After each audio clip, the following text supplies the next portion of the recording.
Hi, I'm Brian Anderson, and we're here with Head On, and tonight my guest is Jacqui Kaese with Spotlight Academy. And Jacqui, for any of you that don't know, although I think you'd have to live under a rock, it has been very instrumental in the film industry. I fell in love with the industry when I was a small child. My father was a professional musician. He was a drummer.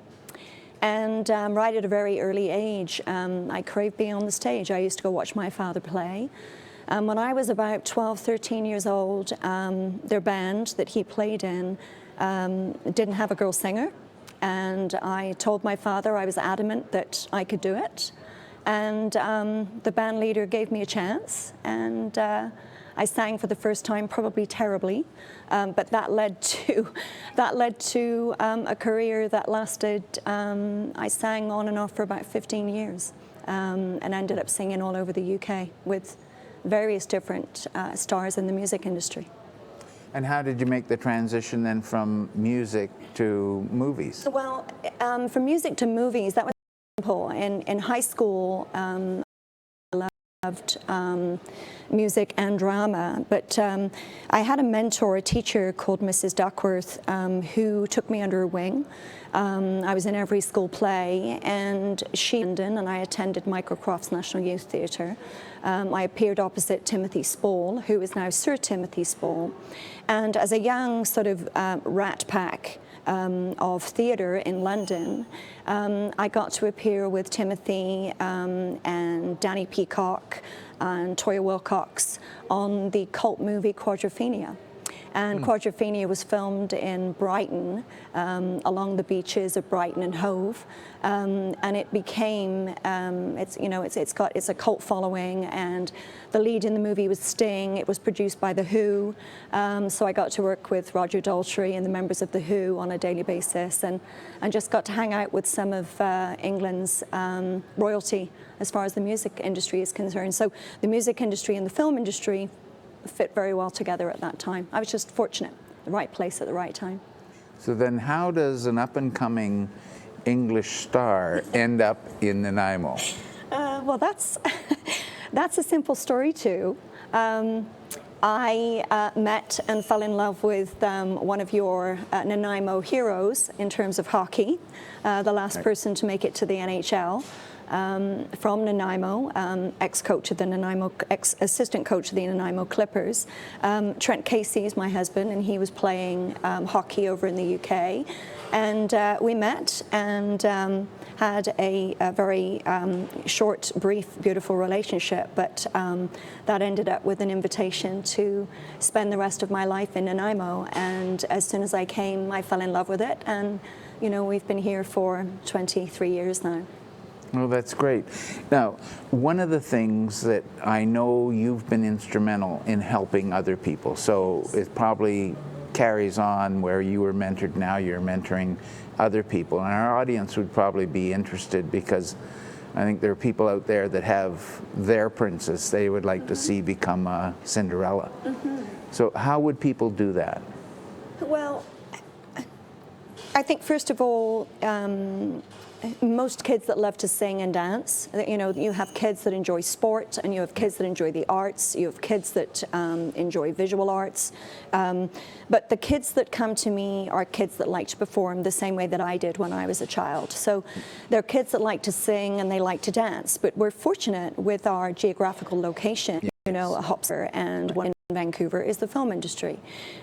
So my love, my passion for the arts, I decided 20 years ago when I started my business that I wanted to mentor kids to go into the arts, and more specifically the film industry. So they come to me for basic training, they come to me for self-esteem, self-confidence, for all other things. But there are a few that are talented and have a look that the industry is interested in. And then once the parents decide that this is something that they want to get their kids into, then we connect them with agents in Vancouver or on the island. And that has led too many success stories. Justin Chatwin, who is now on American Gothic, Cameron Bright, that we saw in the Twilight series, Sarah Gray, that currently is on Power Rangers, the movie, and her series Legends of Tomorrow just premiered last week. She plays Stargirl. Andrea Wilde, who's a young director, whose latest project was showcased at Cannes Film Festival. A lot of these kids come to me when they're 10, 11, 12 years old and stay with me until they're 17, 18 before they move to Vancouver, LA, New York, wherever. Many of them are seeing big headline movie careers, which I'm absolutely pleased with and as proud as punch as I could be as an acting coach. Because I think in a lot of cases, well, Cameron Bright comes to mind specifically for me because I've seen the stories in the papers and that sort of thing and his success. Yes. So has that caused you to be traveling with? Kidman receive her Golden Globe for her performance on The Hours. And as I was watching her receive the Golden Globe, my telephone rang. And the very English voice on the end of the phone said, "This Jacqui Kaese?" And I said, "Yes, it is." He said, "This is Jonathan Glazer." And I said, "Okay, Jonathan Glazer, who are you? I'm just watching the Golden Globes right now, and I'm very interested." And he said, I heard him giggle, and he said, "I'm interested in your boy." And I thought, well, this is very strange. Interested in my boy, my son. I'm thinking hockey coach, whatever. I didn't recognize the name. And he said, "No, this is Jonathan Glazer, the award-winning director of Sexy Beast," which was an award-winning film from the UK. And he said, "I want Cameron Bright for the lead in my movie." And I said, "Which movie?" And he said, "The movie Birth starring Nicole Kidman." And I said, "I'm watching television right now. Nicole Kidman is receiving a Golden Globe." And he said, "That's the very reason why I'm calling you. You are Cameron Bright's coach, and I want to bring you to New York to coach Cameron on my movie." And of course, Nicole Kidman was then nominated for an Oscar on the movie Birth. So I got to work with Nicole Kidman, Lauren Bacall, the legend Lauren Bacall. I witnessed the cat fight between Nicole Kidman and Lauren Bacall over who was the screen legend. I got to spend 2 months in Queens and a month in Manhattan, with Cameron and his mother, and worked with one of the top crews in the whole of the US. So wouldn't be coming back to Nanaimo be a bit of a depressurization after that kind of an experience? I think that it all stems back to a story I was told by one of my area managers when I worked in what we call the leisure industry. The leisure industry in England encompasses all kinds of entertainment. So it's film, it's theatre, it's movies, it's bowling alleys. It falls under a big umbrella. And when I won Entertainment Manager of the Year in the UK in 1992, my area manager said to me, "There is something about you. You are sprinkled with pixie dust." And he said, "It doesn't matter what you do, what you turn your hand to, you always make it award-winning or successful." And I just don't stop until I help someone become the best that they can be. I don't stop until I'm the best that I can be. And I think in the entertainment industry, that's a tall order in any avenue that you undertake. And so therefore, for me, my business, Spotlight Academy, and for everything that I've done under its umbrella, it's a personal goal of mine to make it the best that it can possibly be. And I've been fortunate to achieve that. So we were talking before the show, and I guess getting where you are today, it's a lot of hard work. It hasn't just been, something that just sort of fell in your lap. You've had to put in a lot of long hours. Yes, and the recent success that we've had with Chesapeake Shores that just filmed here. And I brought a book along because she wrote Chesapeake Shores. Of course, because we're all waiting with bated breath to find out if season 2 is going to come. But Chesapeake Shores has just smashed all the records for Hallmark. It is now the most successful successful television series for the Hallmark Channel. And Nanaimo plays a huge part in that. And it has always been my personal mandate, my personal goal to further the future, you know, of the opportunity in film, and to bring Nanaimo front and center, so that we can, you know, catch up with the rest of the opportunities that are happening across BC. So that was filmed here and in Qualicum. Yeah, as well. what we call the picture house, the house where the family lives, is in Nanoose Bay. A lot of the locations were chosen is Parksville, Qualicum, but we showcased the conference center, we showcased offices on Front Street, we showcased the Modern Cafe. We chose the downtown locations to represent New York. So, you know, and it is my belief that as we go into season 2, that hopefully, you know, more of our local locations will be showcased. And that's down to the work of the film commissioners. To Joe Miller, our film commissioner in Campbell River, was very instrumental in bringing Chesapeake Shores here. And I was one of the first people that she contacted and said, you know, we need professional people to manage crew. Are you interested? And I said, absolutely, I'm interested. 100 actors for the TV series.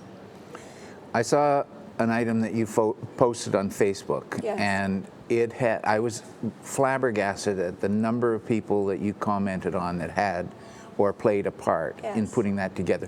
A lot of times behind the scenes Yes. in doing things, but it takes, I don't think most of us realize how many people it takes to put on a production.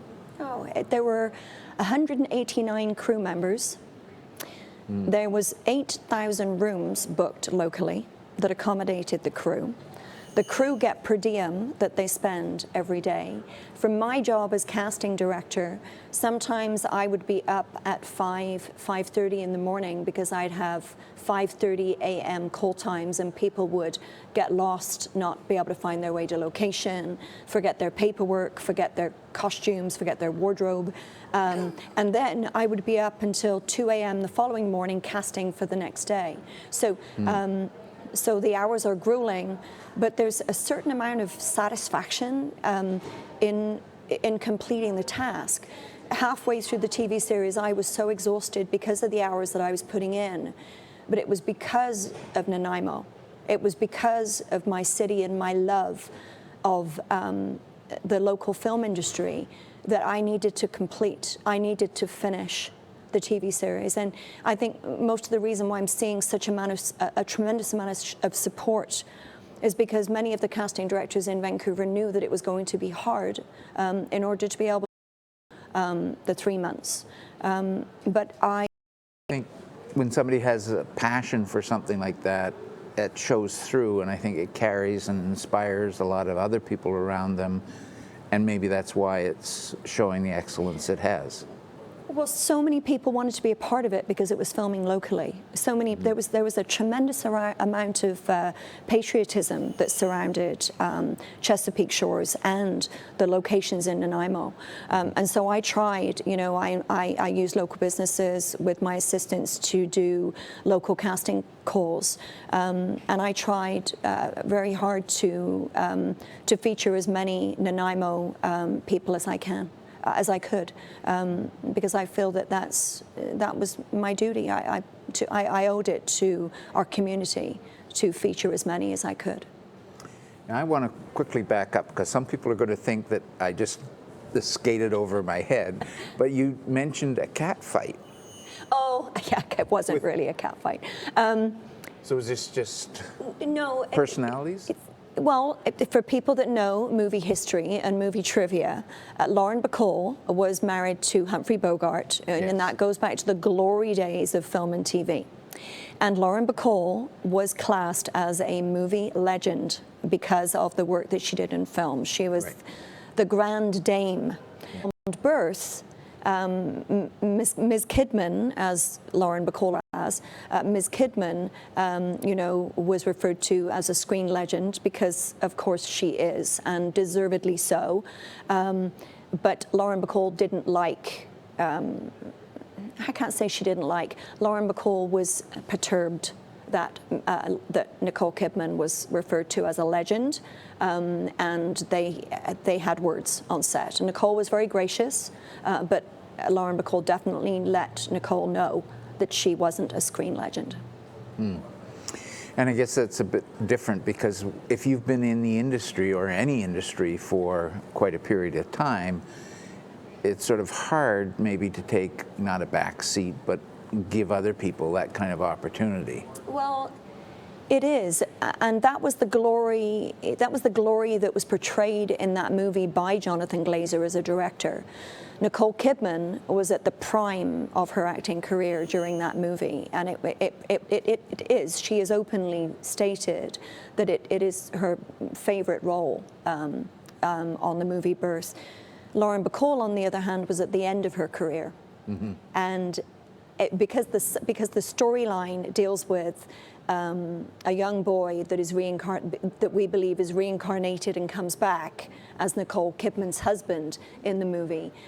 Lauren Bacall's role in that movie was basically to portray someone who was close to near the end of their lives. And there were a couple of scenes where you can actually see what Jonathan Glazer was going for.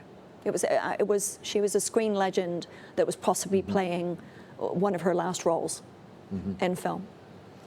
So when it comes around to the Academy and the Academy Awards, is that something that's close to your heart? We have a very special event for the Oscars out at Cottonwood Golf Course, and the mayor came last year, and he said that he had so much fun. He couldn't believe how much fun he had. So yes, we hold an Oscar party out at the golf course every year. I'm glued to my television screen. Of course, I'm crying, laughing, supporting my favorites. And yes, it's of course, with Spotlight winning, that was my favorite moment, because of course Spotlight for me was a wonderful movie, and of course it has a beautiful name. So that was very special to me last year. So are you a member of the Screen Actors Guild? No, I am not. So you don't get a vote? No, because I am a member of the Screen Actors Guild. Largely the membership is in the U.S. It was a British, an English passport still. Oh, okay. So what would you class as some of your, I guess, favorite moments or people or experiences? Well, obviously working with Nicole and working with Lauren, working with Jason Statham was pretty interesting, because he's a Londoner, he's also a Brit. We worked on Dungeon Siege together with a very young Colin Ford. Colin Ford plays the lead on Under the Dome. And there was a specific moment with Jason Statham when he goes into a complete, stunt karate type fight scene, and little Colin is in this closet, cowering, trying to get out while this fight scene is taking off. Knocked the door off the closet, and the crew had to come back in and repair everything, and because he was just such a powerful, fit, young man, and it scared Colin to death. So he's not yet necessarily using stuntmen when he does some of his things? No, he did all of his own stuff. Yeah. Oh, interesting. He did all of his own stuff. And then another favorite moment for me was when I was a vocalist. I got to work with Tina Turner, and Tina Turner used my dressing room, and I had my wardrobe up in my dressing room because I was appearing on that weekend. And when I went up to my dressing room to introduce myself, I found her going through my stage gear, and she picked out a dress and said, "I absolutely love this dress. I had my clothes made for me at that time." And she said, "I absolutely love this dress. What will you take for it?" And I remember saying, "You can't have it," because I'd never worn it. I didn't realize at the time that I'm actually talking. It was Tina Turner on her comeback for All the World I Wish. I was a young brat, and I said, "No, you can't have it." You could have got a lot of cachet out of that. I did, yeah. So it's interesting. Are her legs as long as they look? Yes, they are. And she's tremendously talented. And a wonderful, beautiful person. Annie Lennox was too. I was in awe of watching Annie Lennox and Eurythmics when I worked with them as well. So you worked with Annie Lennox? I worked with Annie Lennox, Tina Turner, Tears for Fears, China Crisis, Robert Palmer. Just before he died, I did the Addicted to Love tour with Robert Palmer. That was. But your hair, did you dye your hair black? My hair is exactly the same as it was in the day, only it was probably 3 times as wide in those days. But I thought Robert Palmer was always. No, I didn't do the video, but I was. Okay. I did backup as I was a backup vocalist for the tour with the band that I was with. So we were the opening act for his tour. Okay, but I knew enough that all the girls in the video had black hair. And they're all stunningly beautiful and models and can't play an instrument. Oh, so they were just... No, they were all staged. Oh, yeah. okay. And then the other, I think, infamous, we used the word infamous earlier on, the other infamous incident was singing for Margaret Thatcher. I sang, unbeknown to me, we did the Conservative Party conference every year in Brighton, and Margaret Thatcher and Dennis asked for a quick step. It was traditional for them to open the Conservative Party conference dance, and the only quick step that the band knew was Lady is a Tramp. So I was infamous for singing Lady is a Tramp to Margaret Thatcher, and it almost got the band fired, but in all fairness, again, we were in our early 20s and didn't know any different. It was the only quick step that we knew how to play. But I think that would be a bit of a stretch for somebody to say that, hey, that music was appropriate for her. You had to have been on the stage at the time singing the lyrics when you realised that stood in front of you was the Prime Minister of England. And I think my face must have, if a camera had been around at that time, my face must have told the story, because Dennis was the one that gave us the look, and Margaret just very stoically carried on her quick step. But my area manager was stood at the top of the stairs going, But you soldiered on. We had to finish the song. Yes, we got through. Well, I think it's like a lot of things. Margaret Thatcher has always been known for, always carrying through and being very firm and determined. And she was an inspiration to me. I actually did a TV series a couple of years ago called Impact.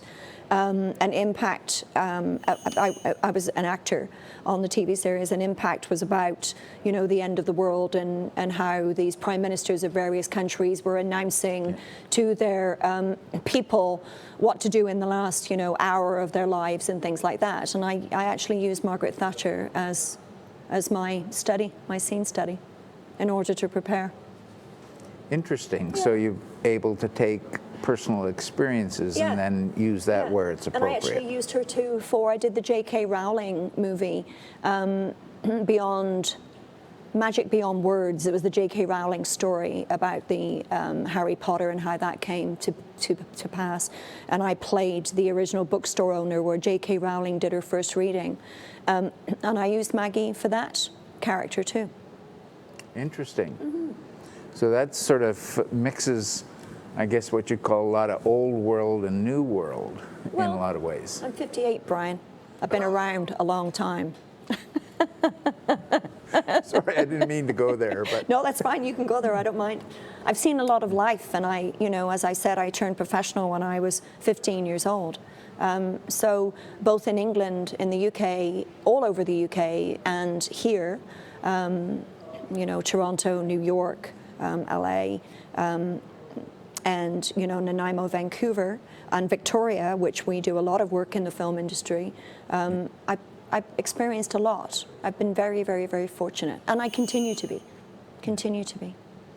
So if somebody, again, just to go back to what we were talking about earlier, if somebody has somebody, or if one of our viewers wants to pursue something like this, could they contact you directly? Absolutely, but do your research. I tell everybody to Google everyone, to do their research on their history, their background. The International Movie Database is a great resource to find out who's working in film, what they're doing, look at their credits, find out what kind of stuff they're working on, who they've worked with, and then contact them. You know, we have lots of wonderful acting coaches on Vancouver Island. We have lots of agents on Vancouver Island now. So contact somebody that you feel that you can trust or reach out to. I'd like to think that is me, but there's lots of choices out there. And then make sure that they have a good career development program. I mean, being an acting coach is one thing and teaching acting, but if you want to further your career, then you need a coach or a mentor that has a good career development program. And that's somebody that networks with professionals in the industry. Because if they don't network with other professionals, then your career's not going to go very fast, very quickly. Okay, well, I'm getting a signal, so that's telling me it's time. My guest tonight has been Jacqui Kaese with Spotlight Academy. Thank you. And thank you very much, Jacqui. It's been very interesting. And next week, Liz Hines